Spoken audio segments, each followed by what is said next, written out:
Welcome everyone to Never Alone Live. Thank you for watching first and foremost. As usual, I'm joined by Krista the Sober Barbie, and today we have a very special guest, Miss Judy Wilson. Judy Wilson, who does business development at Seagrove Recovery down in Charleston, South Carolina, where we just had Freedom Fest, and Judy was on a panel at Freedom Fest, and the CEO of Freedom Fest talked on Friday night. So we're a big fan of Seagrove Recovery, but you are under the umbrella of Foundations Recovery Network, which has 15 different institutions throughout the United States. And Judy has been around recovery and in recovery for 37 years, and you're celebrating 10 years coming up. So it's very exciting. So, Judy, I'm going to stop rambling and stop introducing, even though I'm the greatest introducer of all time. Who is Judy Wilson? Tell us about Judy. Well, Judy Wilson is a person who's really blessed richly to be able to experience and be involved in recovery on so many different levels all throughout my life. I got sober at 33 years old. Unbeknownst to me, I never, ever tried to stop drinking. I had quit cocaine a few years before. I had overdosed on cocaine before that, and different things like that. I'm one of those, if for any of you who are older, which you're probably not, I'm going to ask you to watch that movie, Private Benjamin, because Goldie Hawn, in the midst of her celebrating with her husband, he has a heart attack in the middle of their tryst, and she ends up drinking up a storm. And through the course of being invited to join the army, she didn't realize that the barracks she thought was condos, that she'd be in boot camp. And that's pretty much what happened to me. I had no clue that I had a problem with alcohol. I had truly drank because I thoroughly enjoyed drinking, never considered not.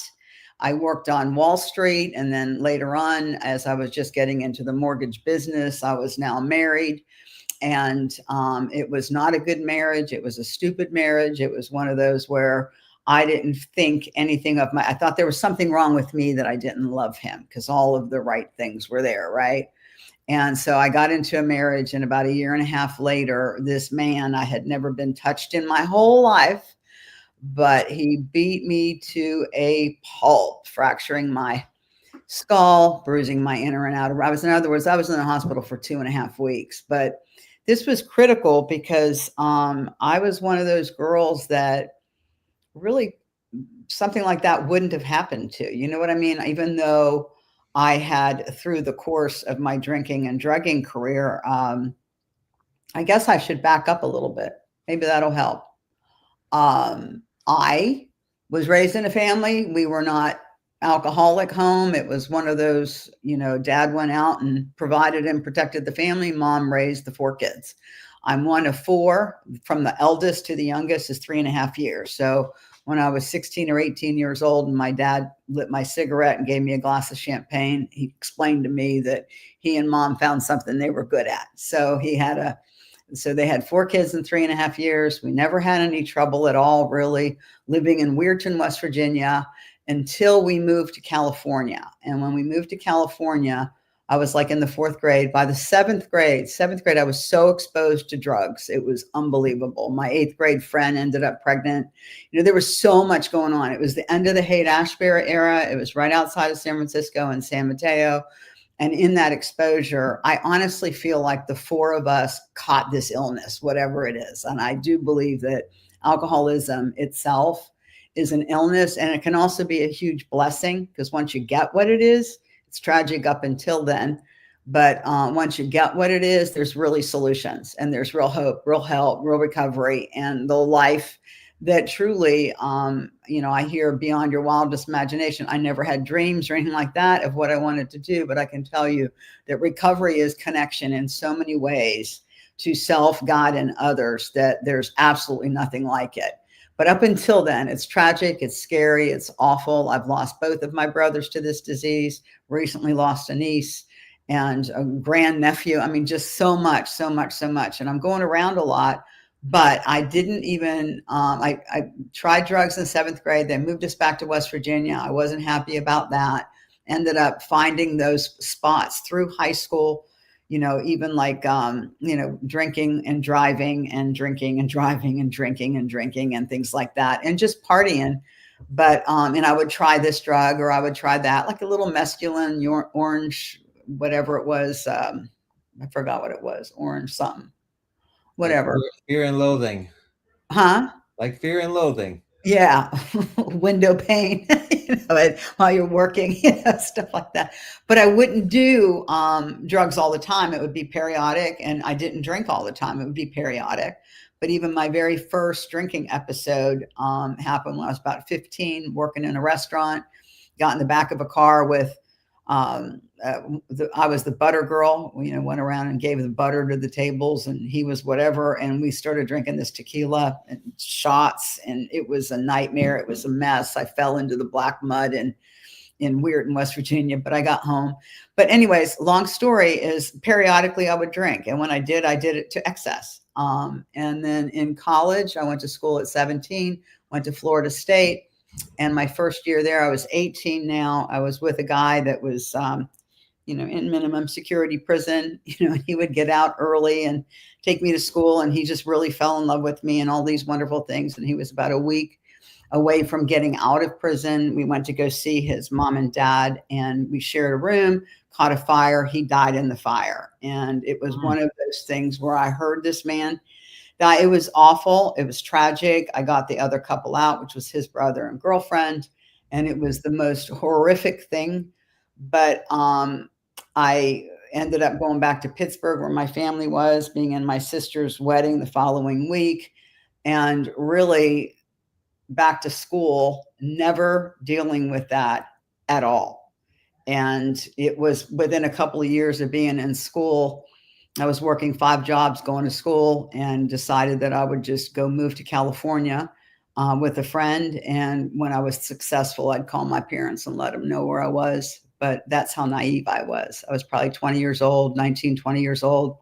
And really thought it took about 30 days to get successful. So I get out there, exposed to even more stuff, ended up trying to take my life, got into the hospital, and they let me go. That's how good of a bullshitter I am, Johnny and Krista, because they understood why I did it. It's like, so they let me go. And this loser that was sleeping on the couch watching cartoons while his family paid for his life found my parents, and they came out and brought me back to Pittsburgh. Long story, I go see a shrink. In about an hour and 15 minutes, I tell my life story. The shrink gets up and he says, you can really help a lot of people. It's like, okay, that was that. And then I ended up shortly thereafter moving to New York City by myself. Absolutely just went up there to check it out, fell in love with it, turned around, came back. I had 4 job offers in 4 different industries, and took one in an advertising industry. And I loved New York City. Here I am in my young 20s. Now, Studio 54 is soon to be the thing. I was very much a part of the Studio 54 scene, met a lot of different celebrities, a lot of different people. Cocaine was everywhere. And there wasn't a day that went by that we didn't go to happy hour. And early on, being in New York, you couldn't afford to really eat. Who cared? Because you go all these free happy hours because they would feed the girls because they knew how that all worked. And the modeling agencies in different places, all of them would have these older men to take care of these girls, and so that was always available to do those things. But anyways, I ended up working on Wall Street. I overdosed at the age, I think, of 27 on cocaine, Stanhope Hotel, too much. The Stanhope Hotel is across from the Metropolitan Museum. And what was fun about that is I was down in my little red teddy and panties, because it was hot and everybody was gone. And the shot I had just gotten, I knew it was too much. I go flying into the elevator, and it's one of those, the guy's got the top hat, the white gloves, and the elevator that they manually do. And I am like jumping up in the elevator going, it's too much. It's too much. And when I got to the ground floor, Fifth Avenue is never empty, but I was a tiny, tiny thing, wisp, flew through that hotel room. There were all these people in gowns and everything else, and went out and was into the street, and there was one vehicle. It was an ambulance, and that's where I died. And you can't tell me there's no God. You cannot tell me that. And from there, I was strapped down. I guess I was out for a couple of days. And back then, you didn't have cell phones. I surely didn't have any connection with where my parents were. But somehow, when I woke up, my mom was sitting next to me as I was strapped down with my tiny little left titty showing. I remember that. I was embarrassed. And my mom was just sitting there reading a book. So I love that story because I just think of the tiny little wisp running through that hotel room, through the hotel lobby with all of the glamour and the glitz all around. And here I am. I don't even know what hospital I was in. I was probably in Bellevue. Shortly thereafter, I decided to quit Coke. By now, I had an older man taking care of me, still working on Wall Street, into Freebase, all that good stuff, good stories around that. Met some incredible people, and they were all looking for cute little wispy blondes or dark hair or girls to just be part of the party. And so I was a part of that scene. So those 3 years of Studio 54, Nell's, Palladium, all of those places. But the difference with me was I would literally go out and party all night, come home, shower and change, and go to work. And when I worked on Wall Street, I'd read 4 papers by 7, 8 o'clock in the morning and start the day, So anyways, at one point after the OD and things like that, I took a couple of years sabbatical. I thought I was retiring. And what I really had was an older man that had a lot of money that was taking great care of me. And, he was a lot of fun. We had a good relationship and never fought. And then one day I decided, hey, you know what? I don't want to be 30 years old and dating a married man. And that's it. I would like to get married and have children. My mother's like, what? You do? Really? So anyway, I just made a fight with him. I had to look away because he just made me laugh so hard. Oh, and he was being looked at by the feds, by mafia. Let's see, the Ricos were out. He ended up, they followed us for several years as we just traveled and did all the things that we did because he was doing payoffs to city housing. He was the big construction guy there. And that's kind of how you did business in New York. There were payoffs. So anyway, from there, I get married to a loser, but he came from the right side of the tracks. And honestly, he was a beautiful man, but he really didn't have anything inside. And when I say that, he saw me, I was 30 years old. It was a gigolo situation more than anything, I think. So anyway, what you find out, and I learned this many, many years later, was that you don't marry somebody because you think there's something wrong with you, that you don't love them, because that person will kill you. He's got to take everything. So anyway, that's what happened one night in 1989 in May. We ended up in a thing, and the next thing you know, he was 6'4", 200 pounds, and I was trying to get out, and he threw me on the ground in the kitchen and slammed my head into the floor so many times. I still have a scar here from where my wiry little self was able to go back in and pull that hair and get him off of me. And by the time I got up and out the door and to the elevators, there was the EMTs and the police coming off of those. That's how long the beating took place, to give you an example. From there, now, when your brain is healing, it's extraordinarily painful. There's not enough alcohol to handle that kind of pain. I was on some psychiatric meds at that point, just trying to deal with all that pain. And then my mother came up and asked me if I needed some help one day. And I was raised in a family, you don't ask for help, you just take care of it. So raised very, very independent.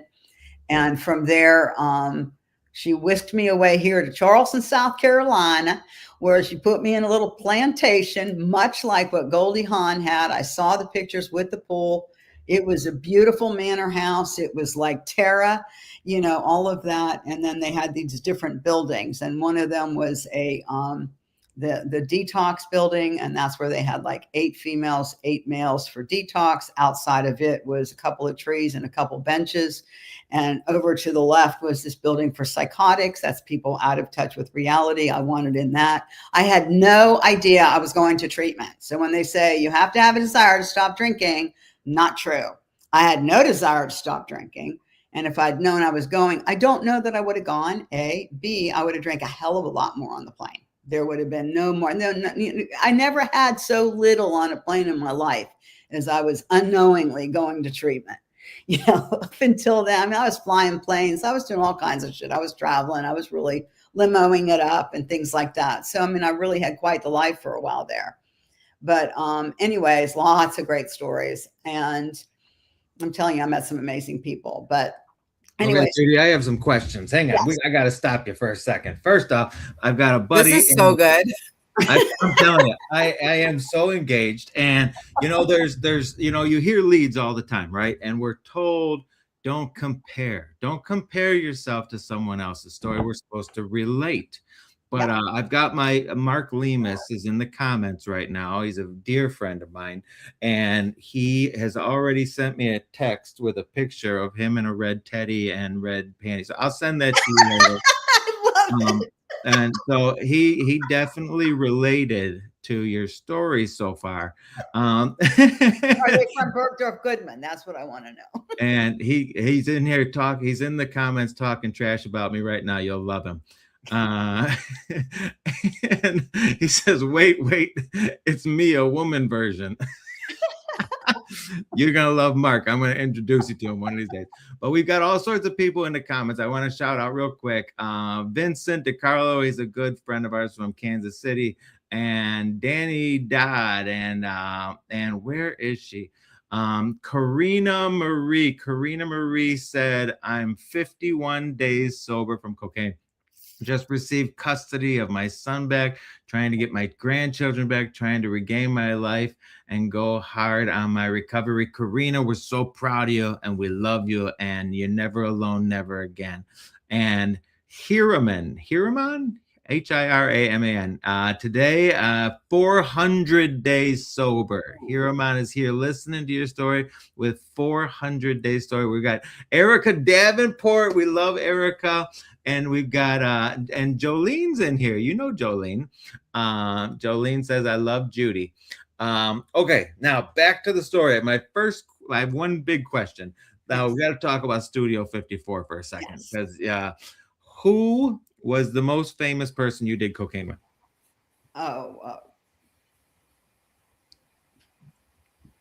Is this a great question? Krista, I have one, but I can't say it out loud. What do you mean? Why not? I can't. We won't tell nobody. Are you guys going to tell anybody in the comments? Or can you keep a secret? No. We're only as sick as our secrets. So there's a few. There's a few. This is a good question. Why are you blushing? We talked because about. I'm getting memories all of a sudden. Flooding in. Yeah. What's funny is I remember I was sitting, Richard Dworkin was his name. He was, the rag business back then was a big deal. And his best buddy, Mark, he owned Herald Square. His family did in New York. And Richard Dworkin was a big, in the rag trade, the garment industry. And they had such a rivalry about which girls they were going to have in their parties and stuff like that. So Richard Dworkin had a whole 3 levels in New York City where his apartment or home was from one side to the other. I mean, it was huge. And I think it had 16 balconies to it and a pool. He had more celebrity parties there. But there was one time I was sitting on the couch and I didn't recognize the guy behind me. And it was, what's his name? The guy who was Sonny and James Caan, right? Ooh, that's a good one. What's terrible is I turned around, I said something awful. I did to Sly too, I said, what did I say to him? I was like, oh, I didn't recognize you. You look so much better in the movies or something. But when I was at Studio 54, I was walking around, and my friend Sharon Alberti, I probably shouldn't say her name. Sorry, Sharon, if you're watching. Too late. Hi, Sharon. Yeah, too late. But anyways, we were at Studio 54, and apparently what happened, we were with this guy, Brian, and Sly Stallone was standing there, and he was talking to Brian. He goes, I want her and I want her, like this. And it turns out we were with Brian. And so when we came around to meeting him, it come back, I remember him saying something about, and who were, this is Judy or something like that. And I looked at Sly and I said, and you are? And that did it. He was not happy with that. You're supposed to know. But another time, I know there was so much coke. There was at Studio so much, the after parties so much. We had dinners with heads of state like Menachem Begin from Israel. He didn't do coke, but he liked to see all kinds of people. This guy Vince used to go out and try to put together all these beautiful parties for him, and stuff like that. So I remember having dinner with him. It had the party favors out there. Yeah, and yeah. Oh! I got one for you. Oh, hang on. Here we go. There was a lot of O's before that. I got one for you. Okay, literally platters of cocaine on silver platters at this party.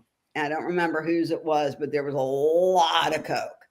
And there was everywhere. We would do cocaine on the bars and stuff, everything. It was everywhere. We all had it in our drawers at work, all of them. So anyways, this friend of mine was with Brian. It was his girlfriend. And this one guy was trying to talk to me, and I was trying to figure out who he was. And she's going like this. And I'm like, what? It was John Holmes. Oh, that was a good story. I'm like, what is this? But it was just, Oh, Judy, you've officially made Krista blush, and I've not smiled this much in one of these lives. We've been doing this like a year. Okay, this is awesome, Judy. I love you. You are a vibe. Well, did you ever remember Brooke Shields was dating the son of the guy that owned Africa or whatever it was, Adnan Khashoggi? Does anybody remember that name? No, but she used to vacation down here all the time. I think she has a house on Hilton Head. Well, Adnan Khashoggi was one of the world's richest men. He was this short guy with these real teddy bear lashes. I remember that. And he just had a real teddy bear face. And he had all of us come to his place for dinner. And it was literally served in gold bowls. And it was like the chicken soup. It had a gold bowl of broth, a gold bowl of noodles, and a gold bowl of chicken. And then the guys that were serving were in the white gloves and all of the stuff. And it was just fascinating how much money flowed. I mean, and what we just did. And it was just kind of just a cute blonde from Weirton, West Virginia is up there meeting all these people. And a lot of people are being shipped back to the states they came from because what they did is too much drugs, and the partying was ridiculous. I thought that partying had stopped. I thought people grew out of that and people were better. And when I learned more and more and more about all the stuff that still goes on, it makes me sick because I thought we were better than that, So when people talk about some of the men that were back at that time and, all of that stuff, that was just kind of the way it was. I just thought we were better than that now, but apparently not. It hasn't changed. Nothing's changed. No, it shocks me. If anything, it's gotten worse because the drugs have gotten a little more exotic and they're doing a lot more stuff. People haven't changed, mental health issues haven't changed. People still have low self-esteem and depression and anxiety. And, now we all have PTSD and everything correlates to go do drugs, go drink alcohol, because that's going to fix your problem. And that's why what we're trying to do by ending the stigma of, people that are lesser than, and you're not lesser than. Everybody is in the same boat. We're all needing some sort of surrender. So that's why this is important. And the fact that we can come on here and tell some asinine stories and actually laugh at ourselves. Vincent in the comments said, "Yo, Adrienne."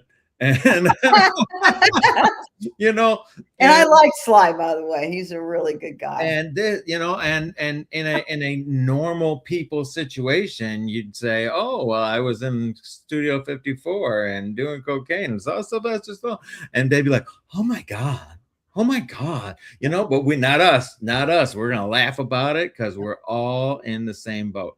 And let me jump over to the comments real quick.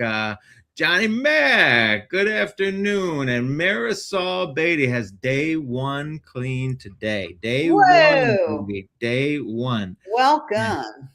And this is the reason that we're doing this. The normalization of recovery. I'm telling you, in the next 15 years, there's going to be more people in recovery and more people recovering from mental health issues than normies. And that's the more we can let people say they're not alone, and that they don't have to feel bad because they have issues.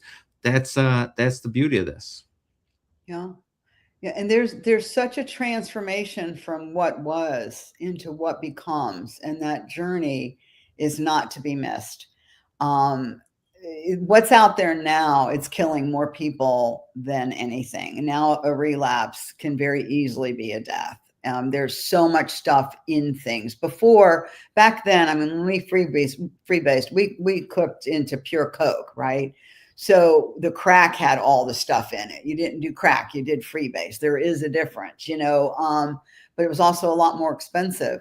Now it's like, you don't know what's in the crack. There's your fentanyl, which now there's not even heroin anymore where we are. It's now fentanyl. And the fentanyl now is the xylazine, and it's horrible what's out there now. So, somebody can take a hit on pot. I know the whole Wake Up Carolina Foundation was founded on that. The young man was 18 years old, Creighton, a young, beautiful man, had struggled all of a sudden in high school. And the next thing you know, he's sober, he's going through some stuff and is seemingly okay, decides to take a hit of pot. There's fentanyl and he died.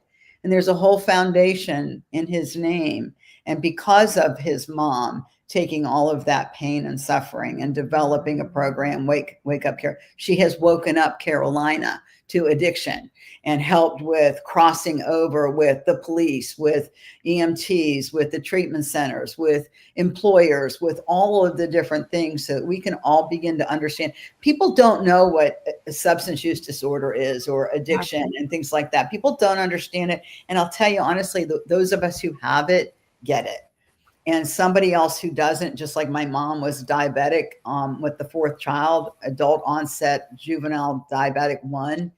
I never knew diabetes was an illness because she took care of her recovery, even though she had to explore all the different things to be able to count every carb and the exercise and all the stuff. And that's what I feel about recovery is I got that opportunity to be invited into a plane ride to Charleston, into a place they didn't serve alcohol and drugs, into a place where people had blue books running around and I wanted nothing to do with them. I knew nothing about them, but I know this much. They would, I love this part of the story of you just don't know what it's going to look like. So I think one of the things that I struggle with now when somebody's trying to get help is like my niece. I just lost her. She's 40 years old. I just lost her in December. And it would be like she would want help. And as soon as you'd get into help and offer options or something like that, she'd want to control it or say, I'm not going to do this or that. And I'm just going to tell you, it can be the ugliest. You have no idea. You could be in the worst place possible and get sober. You could be in the best place possible and not. So one of the things we get to do is there's so many resources now. What I invite anyone to do is just open up and ask God to give you a teachable spirit and just be open mind.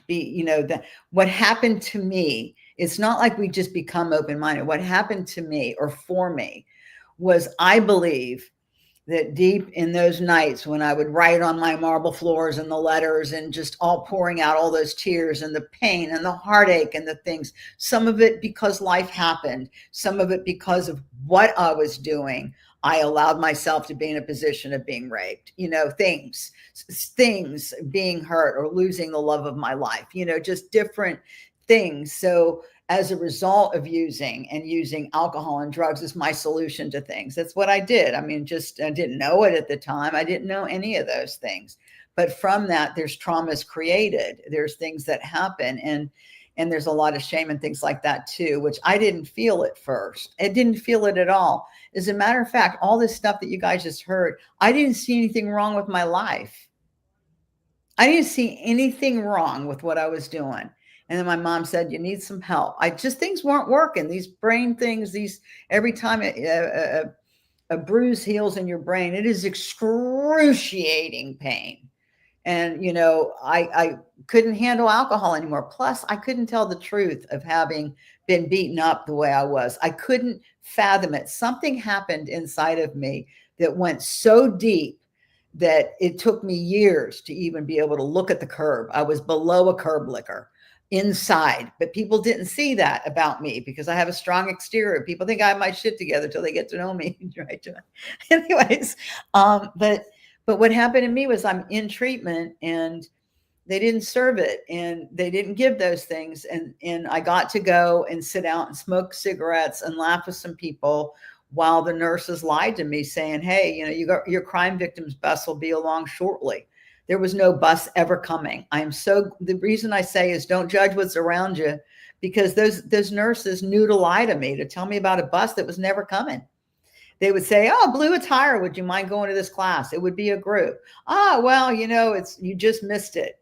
So why don't you just follow these people to this? It'd be education. Why don't you follow these people to this? I still avoided people with blue books. I didn't know anything about Alcoholics Anonymous or any of that stuff. All I knew is inherently I wanted to know nothing about it. But they kept me there. I stayed there and I would laugh.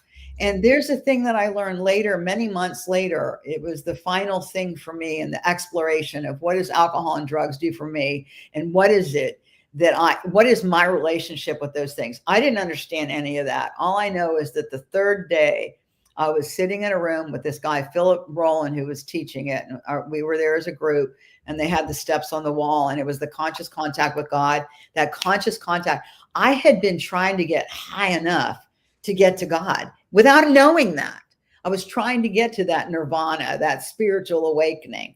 And that moment, my mind opened up and I became teachable. And I was sober August 22nd, 1989 is when I got sober. And I mean, that was a long time ago. And you ask about treatment, why do you go? Because now I'm in an environment, once my mind opened up, and by the way, something else that was so important happened. I still didn't see anything wrong with my life. And the therapists were having me write stuff out, my life. When did you first drink? It was real hard to sit down and think about that and to write about it and remember, but I did some of it. And so I wrote my life and I came and I read it to the therapist. I still didn't see anything wrong, nothing at all. And the therapist said, hey, I'd like you to go to your group and get a guy and a girl. And I'd like you to go find a spot. And I want you to read what you just wrote. I said, okay. So I go and I asked this guy, he was a heroin addict. See, I was a higher class drug addict, right? Coke was up here, heroin was down here. That's kind of, so, I just had a little bit of superiority, right? He probably had 5 days more than me or less than me. I don't know. But when I went and we went into this parlor remember, I was at Terra, right? And we're in the parlor and I read it and I'm just reading it like it's nothing. And I look up and this guy's like this. He was shocked. It was the first time that the chink inside of me of nothing pierced me. And I remember experiencing shame and fear. And oh my God, wow. Like certainly nobody in this world is going to, I remember how deep that cut. And this heroin addict who's is in detox residential for 30 days with me. who I never knew before, told me to go to this mirror and stand in front of it and say, and I'm going to cuss. I hope you don't mind. Is that all right? Yeah. Okay. He said, I want you to stand in front of that mirror. And I went to it. And I remember seeing myself like a pinprick, barely looking out of my eyes. I don't know if you guys have ever experienced that. And I remember standing there. In other words, I didn't see me. I was here somewhere. And he made me say, I love you, Judy, even though you fucked up. You fucked up, but I love you, Judy. I love you, Judy, but even though you fucked up. And he made me say it. And what I experienced was this pinprick of a person way over here to where I was fully able to see me, all of me present. And that's the other thing about recovery. It's present. Open your presence all day long. In the present, we get the gift of the present. And then in his presence, I'm a believer in Jesus Christ. And that was a journey to get to. I was not at all when I first got sober. And we all find our own journeys. And God led me. I believe in my heart of hearts that maybe a few months before I ended up in treatment, when I was crying my soul out and writing to my aunt, I just was bawling and bawling. And I believe in my heart, I said, help me, God. And he heard, and he put me in treatment, and he put me in a place where I got off the world for 30 days. The world did fine without me. I didn't need to be a part of anything. I'll never forget the third day. It was that moment of, okay, it was yield. It was, I could hear, I could understand. I wanted to know more. And I have never lost that. And I've been to a million meetings. I've been through therapy. And by the way, I got out of treatment the day of Hurricane Hugo. We are so, and what I got out of that was a beautiful aftercare plan that see through that course of 30 days, they had learned about me. They could see some things in me that I could use help with. And they created an aftercare plan that included reintegration into life. Well, like one subject 1 week would be, you know, you're going back to work. Another one is how to get along with your parents. Another one is, you know, how to whatever. It's just different. Oh, I remember sex relations. I was like, well, no, you said you couldn't have relationships. I was about to have sex that night for the first time. What, are you kidding me? But they're like, no, it's sex related. And I saw no difference. Or, you know, in other words, to me, there was a difference. A relationship and sex relationship were very different. So anyways, but what I got was that. And I was also recommended to go to IOP, which is intensive outpatient, have a therapist, and work on some of these issues that had come up in treatment. And that was in writing. And I got that. And I remember a 3.5 by 5 index card, which was 5 things on it. Don't drink, go to a meeting, call your sponsor, read the big book, ask and thank God every day for your recovery. Those 5 things are inexhaustible. Always look at that.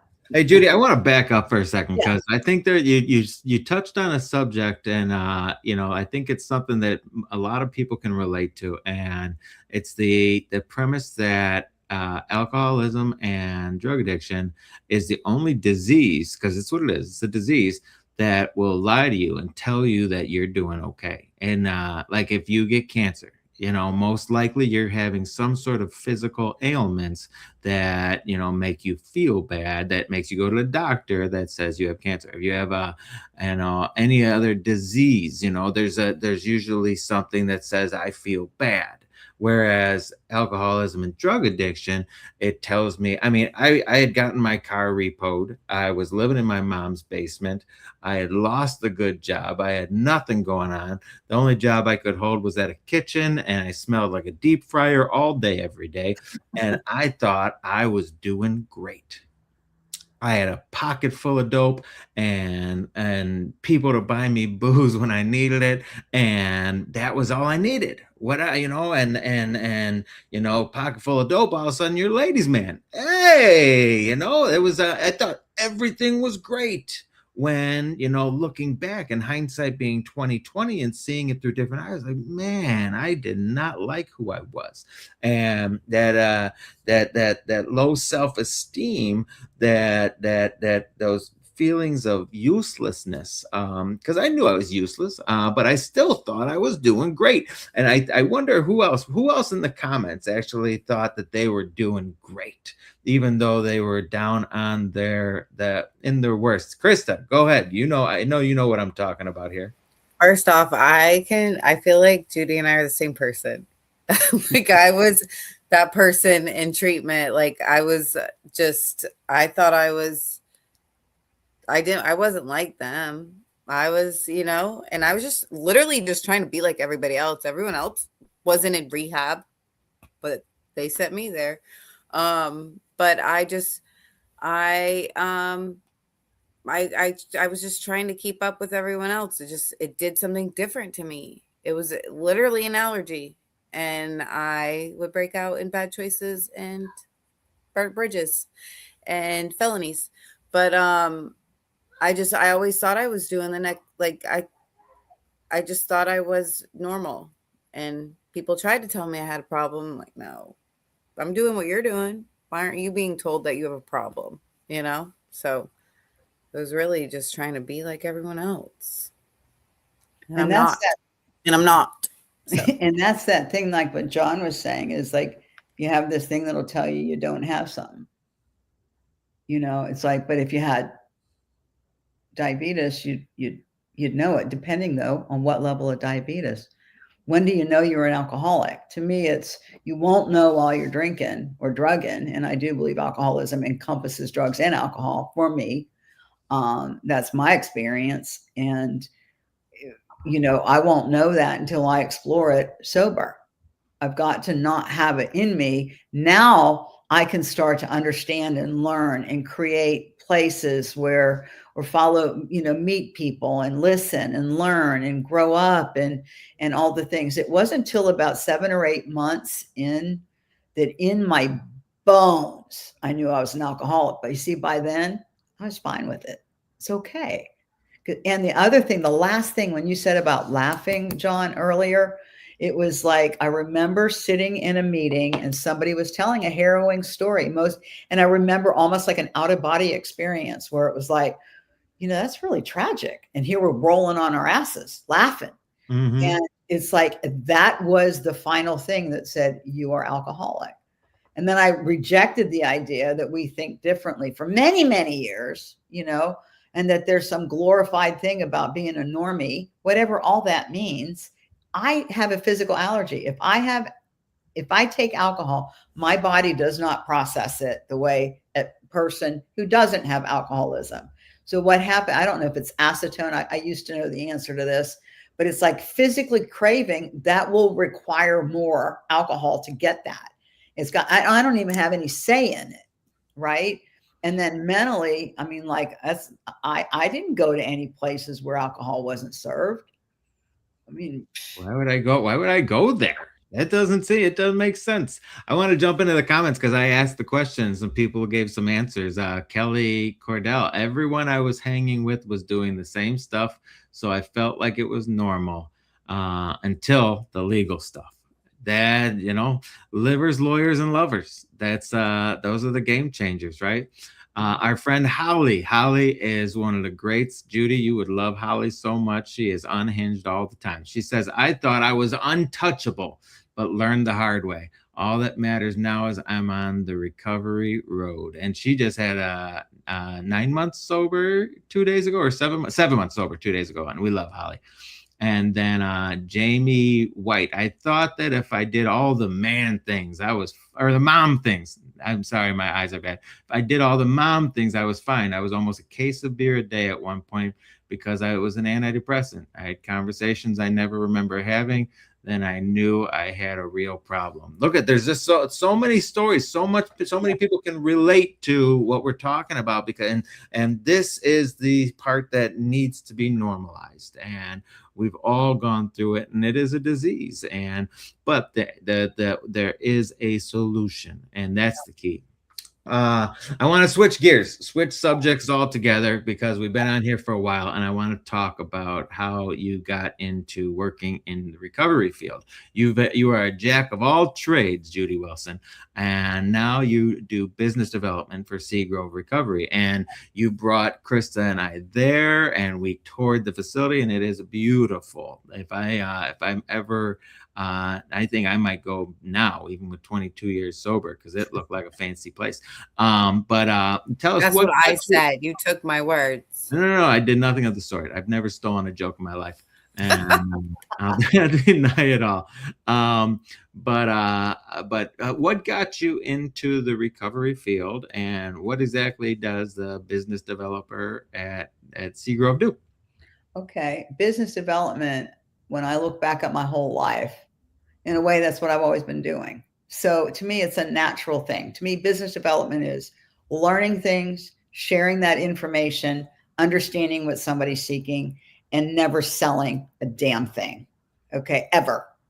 Okay, I never will sell something like because I need to make a number or a dollar or any of those things. Even when I worked on Wall Street, I would never write a ticket for a commission that was buying stock or bonds. I got into mortgage lending, developed 25 years there. And then I had, I was 20 years sober, 20 and a half, when I picked up a drink. I had tremendous success and was on the verge of even more so. And long story short, first thing I lost was my judgment. And this does lead to the answer, okay, of what you asked. Judgment was the first thing. And then in a year and 9 months, I lost not my job, my career. Okay. And Charleston's a small town. I'm now living here, right? I was told also I could never have kids. I've got a 33-year-old son, so there's a lot of great gifts that recovery gave me in those 25 years. But once I got away from the connection in recovery and started, we're fixed now and all of that stuff. And I had a great relationship with God. I moved away from what I call the thorn in the side is like Paul in the Bible. For me, it's alcoholism. But that's the thing that connects me to people. I can get you, you can get me, because in that thorn, we get it. And then from there, we get to explore this relationship with a power greater than ourselves, and to develop this life and be given all these gifts and wonder and just true joy that never existed before. So what happened was after that I literally ended up with a heart ablation. I finally had a DUI. I found out I couldn't stop drinking. Remember, I didn't know that. I never tried to quit, so I didn't know that I couldn't. So all the little things that I thought were cute. Oh, and also too, those mini bottles. Oh, come on. Really? Okay. I like, turn your head and pour. But anyway, I could never have gotten through. I don't know that there's too much glass. I don't get it. And it's too measured. I don't understand. It was a whole South Carolina thing. They only had mini bottles. Yeah, it's like that. Yeah, it's like for real. So what happens now is I'm trying to figure out what do I want to do with the rest of my life. I don't want to be in mortgage lending anymore. I've got to do something. I got a heart ablation. I've got different things happening. I'm back in recovery. I've got a sponsor. I'm working. So I started learning new things. I even got into cars. I got into different things, tried things. And then one day in 2019, I go to work at the Charleston Center downtown, which, by the way, one of the things that's so beautiful about Charleston and why I love about Seagrove being there is there weren't a lot of options for those of us seeking help. We had to go elsewhere.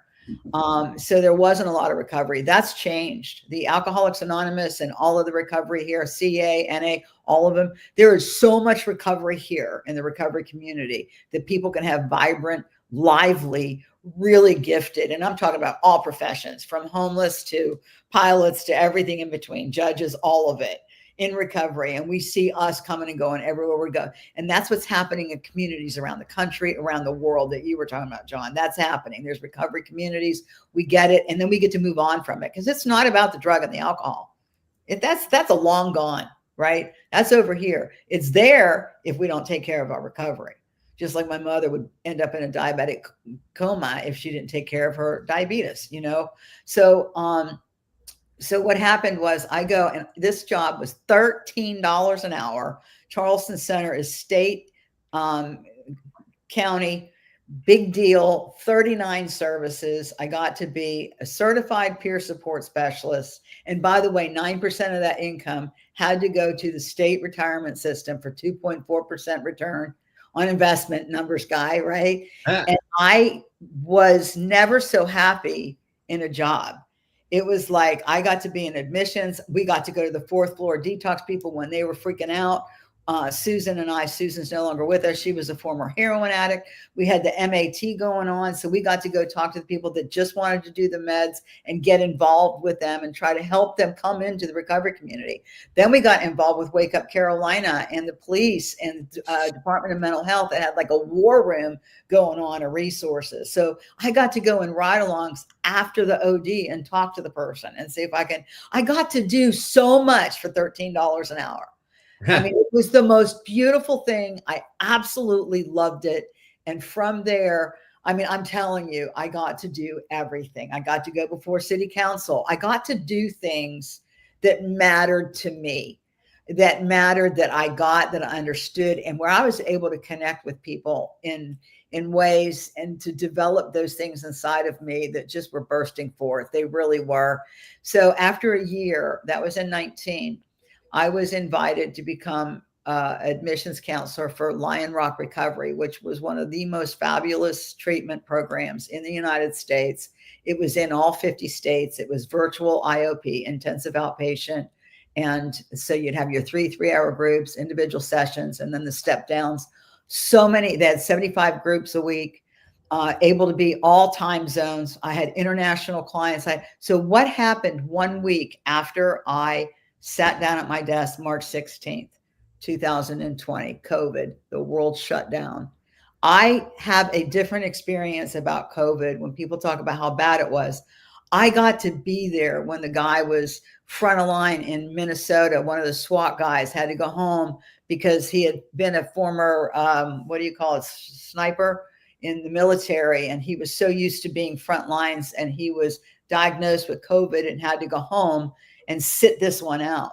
And what happened was I started to learn about the fake numbers too, because every week he had to get tested. Every week they called it a new case.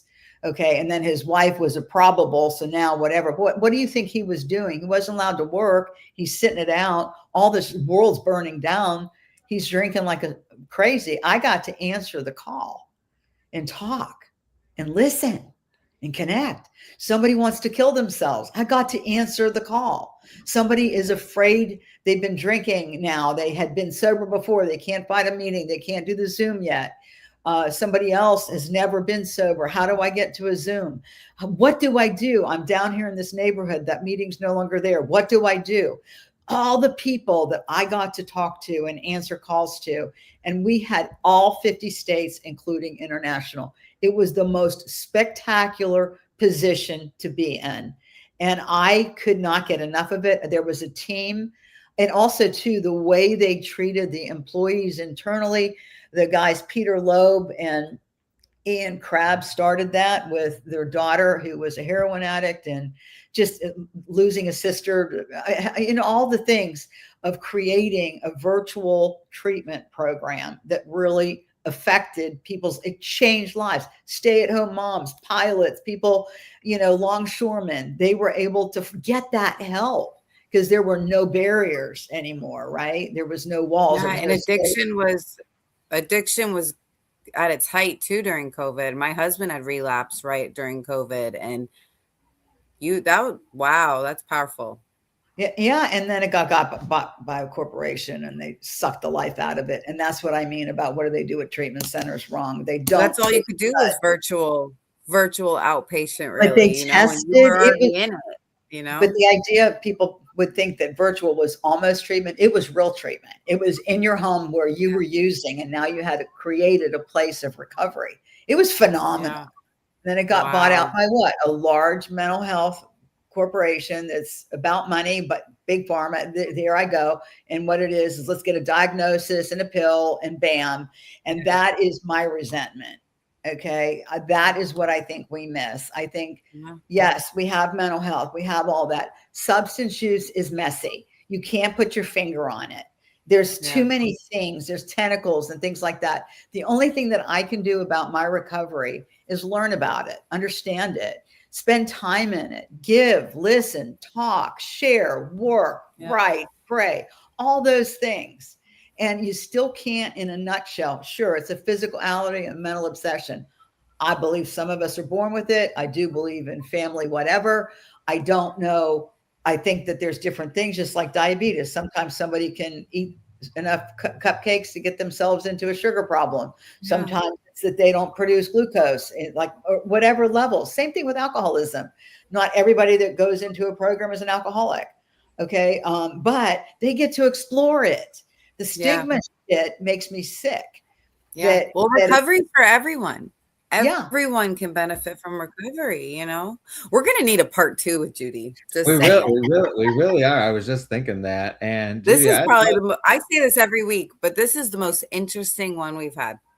When I found out Foundations Recovery was opening up their 15th facility, because they have Talbot's, they have Michael's House, they have Black Bear Lodge, they've got Skywood in Michigan. They even have a sex offender tract. I mean, there's so many different things, great clinical things like that. They were open their 15th facility, and that big company that bought out my favorite job, you know, I had 2 favorites. That was what brought me here. It's 10 minutes from my home. It's 41 beds, detox residential. But the key thing too is they do heavy DBT, which is, you know, gives you some real good tools so that as you're working through things, you don't spin out. You know, you get a chance to go to and figure things out.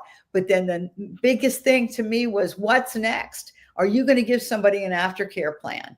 And we do that. Matt Gallagher is phenomenal. He works with the clinical, he works with the clients, he does alumni coordination. We all work together. Ashley, we're all in it with admissions. They're in Tennessee. They oversee all 15 facilities. So like, let's say the insurance doesn't work at ours. Does it work at a different one? Or is it another place around here that somebody belongs in? I mean, I literally went to a hospital room recently where they would have literally done so much with this person. And I was able to see and listen. And you guys would be able to do this because you're in recovery. And once you start to understand things and ask those questions, I could see that this woman, literally, her problem was she was in acute kratom withdrawal and also psych meds withdrawal.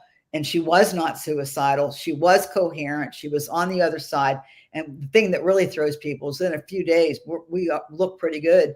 It's like, you know, I love this. And I love your passion for recovery, your enthusiasm for helping others. That's, we work with a lot of people in the mental health or rehabilitation of addiction. We work with a lot of people, and there's a lot of people that it's a hard business to stay enthusiastic because there's so many relapses and so many people that go back out, and you just got to keep fighting that good fight. And we see that in you, and it's so awesome. I got to run over to the comments real quick. Okay. Danielle McCullum, she was here last week and struggling today. She says, good to be back this week, 17 days today. So Danielle, we love you and we're proud of you. I don't know if she's still on here, but it's irrelevant. We are proud, and no matter what. And Judy, I want to thank you so much for coming on here. There's more questions, but the conversation was so engaging. And we're doing a part 2. We're gonna have to do it. Judy part 2, and we'll have Sylvester Stallone, see if he remembers you. And we'll need a slideshow. We'll need a slideshow too of photos. No, we don't need it. There's no photographic proof. That's the best thing about, because I got sober in 2004 before all the crazy social medias and camera phones and all that other stuff. There were a few out there, but not like today. So I am grateful. But Judy, thank you so much. We're so grateful for you coming on here and sharing with us today. This has been really, really awesome from our end, and we love you, and thank everybody for watching and listening and being here. And we'll see you again next week. And enjoy your day of recovery today. What's that? Yes, I love you so much. I'm so grateful. She's only an hour and a half away from me. So. Yeah, and you're going to be up next month. I'm coming. Wherever Judy is, I'm coming. There's Well, you a guys lot have of a great amazing day. people. Thank you so much, Judy. Thank you for having me. Thank you. Thank you. Everything you guys are doing, I really appreciate. Love what you're doing. Love it.